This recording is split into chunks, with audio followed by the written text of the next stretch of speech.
What comes after decentralization? For years, decentralization was a destination. The goal, the promise that power could be distributed, intermediaries removed, and control returned to the edges. But quietly, a new question has begun to surface. One that feels uncomfortable precisely because it suggests we may already be past that point. Today, decentralized systems are no longer radical experiments. They are infrastructure.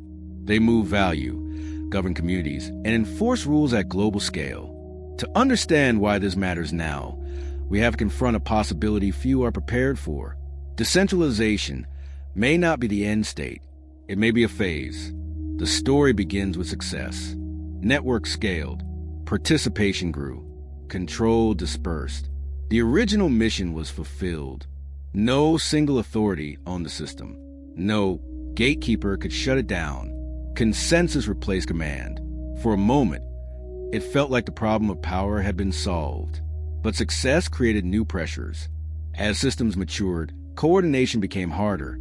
Decision-making slowed. Responsibility blurred. When everyone had influence, accountability became diffuse. Power did not disappear. It reorganized, flowing toward those who could navigate complexity, mobilize communities, or shape incentives without appearing to lead. The reveal emerges here. Decentralization removed visible centers of control, but it did not remove structure. It created new centers, quieter, more abstract, harder to challenge. Influence shifted from authority to architecture, from positions to parameters, from leaders to designs. Participants began noticing the change. Outcomes repeated. Patterns formed. The same proposals passed. The same voices guided discussion, not because they held titles, but because they understood the system better than others. Decentralization had flattened hierarchy, but it had not eliminated advantage. This raised a difficult question. If decentralization distributes power, but understanding concentrates it, what comes next? Because the future may not be defined by how power is removed, but by how it is shaped once it can no longer hide behind institutions. BAS decentralized systems settled into permanence. Their limitations became more visible.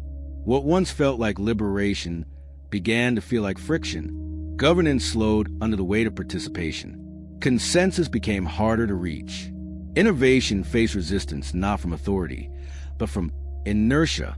When everyone had a voice, direction became elusive. The conflict emerged when communities realized that decentralization solved one problem by creating another. Removing central control eliminated abuse, but it also eliminated clarity. Decisions required coordination among thousands, sometimes millions, of participants with different incentives, timelines, and priorities. Progress became cautious. Adaptation slowed. The systems that once moved faster than institutions now struggled to move at all.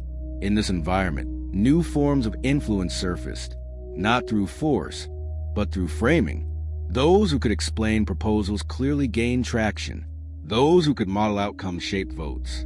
Those who understood incentive mechanics quietly guided behavior. Power had not vanished. It had become subtle. Builders felt the tension most acutely.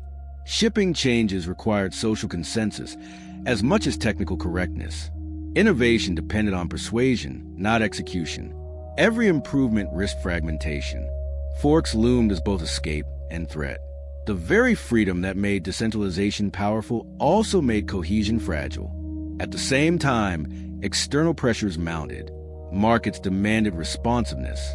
Users expected seamless experiences. Competing systems evolved rapidly, unburdened by distributed governance. The question grew sharper. Could fully decentralized systems adapt fast enough to survive in a world that never slowed down? Emotionally, communities were divided. Some believed decentralization must be preserved at all costs, even if it meant stagnation. Others argued that systems must evolve beyond pure decentralization to remain relevant. The debate was not technical. It was philosophical. What mattered more, resilience or velocity? The build-up reached a critical realization. Decentralization was not a destination. It was a foundation. And like all foundations, it needed structures built on top of it to function in the real world. What came next would challenge a movement's deepest assumptions. not by rejecting decentralization, but by asking how to move forward once it had already been achieved. As the debate intensified, the limits of decentralization revealed themselves not through failure, but through strain. Systems held together, yet felt increasingly brittle. Every major decision carried the risk of fragmentation. Every disagreement threatened a fork. The freedom to exit, once a strength, now loomed as a constant destabilizer. The conflict sharpened when critical moments demanded speed. Security vulnerabilities surfaced. Market conditions shifted abruptly. External threats emerged. In centralized systems, responses were immediate. In decentralized ones, responses required alignment. Votes had to be proposed. Discussions had to unfold. Time stretched, and sometimes the window to act closed before consensus arrived. This delay exposed a deeper tension. Decentralization excelled at preventing abuse, but struggled with decisive action. It protected against tyranny, yet made leadership ambiguous. Responsibility diffused across networks until no one felt empowered to act, even when action was clearly needed. The system was safe, but slow.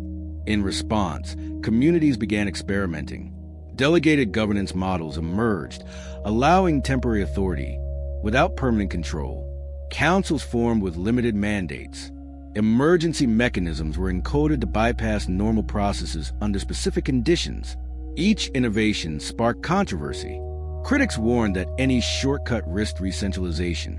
Supporters argued that rigidity was the greater danger.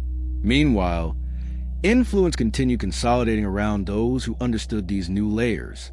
Power flowed not to those who controlled assets alone, but to those who could navigate governance itself.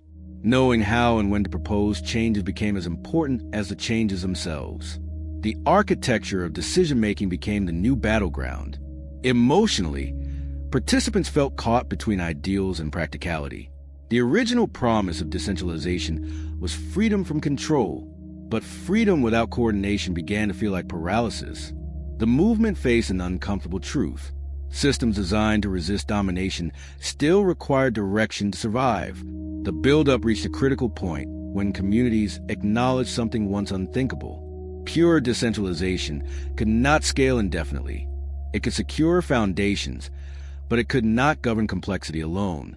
The future would not abandon decentralization, but would move beyond it, towards structures that could balance distribution with direction, openness with coherence, and freedom with the ability to act. The turning point came when the community finally stopped treating decentralization as an ideology and started treating it as an ingredient. Powerful, essential, but incomplete on its own. The climax revealed a difficult truth. Decentralization was never meant to answer every question. It was meant to remove single points of failure. And once that goal was achieved, new challenges emerged that decentralization alone could not solve. Coordination, adaptation, responsibility. These required structure, not dominance. Out of this realization, new models began to form. Systems layered delegation over decentralization. Authority became temporary, scoped, and reversible. Leadership existed, but without permanence. Direction emerged, but only within boundaries enforced by open systems. Power was no longer concentrated, yet it was no longer undefined. The resolution reshaped how people understood progress. The future was not fully centralized or fully decentralized. It was composable. Systems could be open at the base and guided at the surface. Control could be constrained without being eliminated. Governance could be flexible without becoming fragile. What followed was not the end of decentralization, but its maturation. The movement grew beyond slogans and into practice, beyond purity and into sustainability. Decentralization became the ground truth, not the final form. And as the next generation of systems took shape, one insight became clear. The most resilient structures are not those that eliminate power, but those that make power accountable, temporary, and transparent. Sometimes the smallest shift in perspective becomes the beginning of a new future. What